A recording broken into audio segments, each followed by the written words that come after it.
How are you doing? Hi. Today? What's your what? My name is Hudson Berg. And I'm Ethan Mollinger. Thank you. Good eye contact. This is the clip that you broke it. Okay, you guys are on the clock. We're timing this. Okay. Zoe. We have the greatest game for you that we think will get us all the way to the finish line for this national event here today. And we call this game Market Mayhem. Maybe. There you go. So, what is Market Mayhem? Market Mayhem is a business simulation where the player learns about the idea of money management, business etiquette, and entrepreneurship. How did we come up with Market Mayhem? We wanted to create a simulation game that was similar to FBLA or The Sims, but with the function on creating your own business. How do we distribute the work? We distributed the work 50-50 with each of us taking half the design and coding. What did we use to make Market Mayhem? We used a couple of different programs to make Market Mayhem what it is. We used Electromod for Python block coding, and you link the blocks together to create a script. And we used Pascal for designing, which is a pixel design website where we can create animations and what we use to create our sprites. And then we did all of our sounds and music on SoundCloud. Let's see. What challenges were overcome to make Market Mayhem? Our biggest challenge was that we had too many ideas for what we were going to create. So we had to figure a way to scale it back to Hudson, pay attention to him. Don't mess around. Okay, go. We had to scale it back to a scope that would fit into our timeline or our schedule. What do you mean by timeline? It's like 1 year. Fine.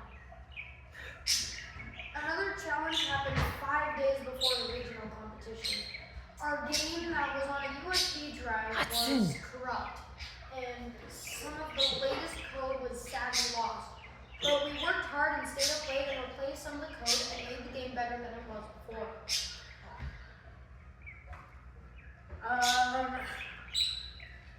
Market Mayhem teaches the user business etiquette via the quiz that is built into the game. It also teaches the user to make good business decisions and to have a successful business.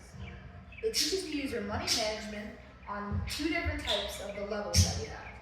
The regular day, which has a normal amount of customers and a normal amount of money per product. And Black Friday, which means more customers but less money per product. And also, it helps the player learn about balancing between expanding their business and figuring out how much they will need to pay to all their employees. Because if you buy more shelves or products, it'll increase the customer count, which will make you more money. But if you buy more cashiers, which helps the customers check out quicker, will make you quicker money, but it'll also make it so that it'll make it so that you have a payroll for $100 per cashier per minute or hour. That's what we have. So if you have like 7 different cashiers in the game, you have to pay each of them $100 every minute. So it helps kind of balance that out. Yeah, in simple terms, or whatever you said, if you don't expand your business while you're in a position where you can, it's a missed opportunity for growth. And if you expand on the wrong time, eventually you'll go bankrupt.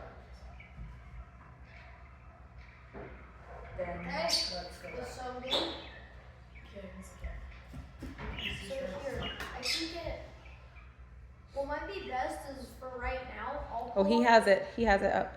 I know, he has the game, but I'll pull up like the customer chart. Okay, yeah, on here. perfect. So that Because way- that's what it will be, right? Yeah, Double. yeah. Keyword, I'll put it up here, Okay. so that way you can see. Okay. What did you do? I don't know. There you go. No. There we go. Okay, now I'm going to show Okay. you Who's doing the showing? me. He's gonna show I'm going to explain. Love it. So we're gonna click the flag. We'll turn this down a little.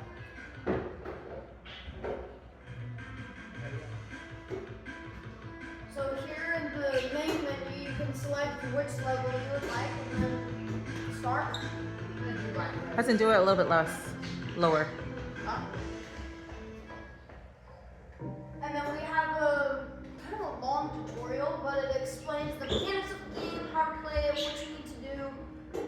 So if you go ahead and just we'll scan through this really fast. There's the shelves that bring more customers, you have product.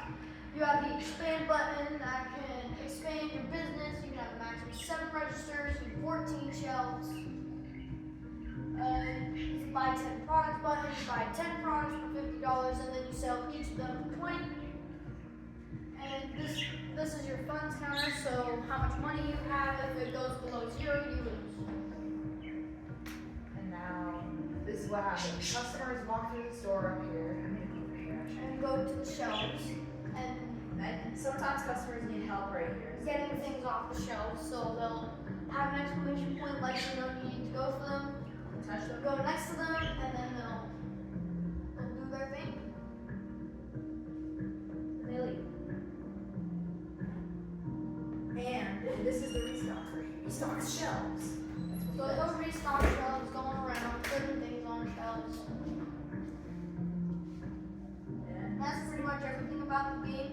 The timer up here is based on real life, so we have each minute in the game is 1 second in real life, and each hour in the game is 1 minute in real life.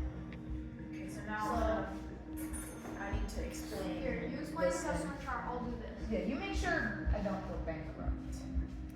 So now we have, right here we have the customer breakdown, where this is the longest part of code in the entire thing, so I just broke it down right here. So when the customer responds, and it chooses from one of the 8 different costumes we have over here, and then it chooses how many shelves it wants to go to and which shelves to go to. Then it says, have all the shelves been gone to? If no, then it goes to the closest one of those shelves, and it asks, is there product left? If no, then say nothing is here and leave. If yes, then it'll decrease the item variable and it'll ask the same question, are all the shelves gone to? And if yes, it'll check out and leave. Then that's part of that. Okay, then you can not stop. You can stop expanding. No, I just did once. And then, did you explain the quiz thing? Oh yeah, wait. So we do have this one last mechanic that we have in the game, where at the cashier, if there's an exclamation point, the customer will ask you a business etiquette related question like, if you are late to a meeting, what should you say? It'll say like, hi, just walk in, run, go to your seat, or actually say, explain briefly why you missed the meeting. Like this. What is the appropriate dress attire for a business meeting? Is it formal? Yeah, it's formal. If that was supposed to be business casual, I just couldn't see it. Okay, then we gotta go more shelves. Yeah. Okay. Dang, bro. Yes. Chill. Beautiful. You don't have any products. So, this is our game. So what happens if you don't have any products? Do If I ask me to don't- ask questions? If you don't have any products, then then the customers will just say nothing is here, like you've seen in the customer breakdown. They'll say nothing is here, and then they'll just leave. Okay, you got any questions? Do you guys need to stay within 7 minutes for the whole entire thing, including no, freshmen? So 7 minutes for the presentation and then 3 minutes for Q&A. Okay. So you were a little bit over, but we did have a small break in there. You'll have to look at the timer. I'm going to suggest that you guys, instead of running the game the whole time, maybe you can go to the part of code that you want to talk about. So if he's talking about the questions, Hudson, go to the part. Oh my god. Oh my gosh, baby. You put her on the side. So you can go to the part of code that you want to, that you're talking about, and make it happen so that he could say, this is a sample question. So that's number one. Number two, make sure the answers aren't wrong. You wrote formal was the answer, but the formal is not the answer, right? Those are two things I would suggest. What? Where are the customers? There's 42 clones. Oh wait, never mind. Okay, anything else that you guys can think of as you were going? We forgot to explain that the questions increase your star rating and give you more customers. Yes. So I think that you might need to write a script or at least an outline for the video game part, because you guys are pretty good and solid on the top part once you remember it, but you don't have an outline and you might forget stuff. Yes. Like I forgot the star rating. You forgot the star rating. And then you asked him, did you explain this part? Hudson, would it be easy for you to go and just like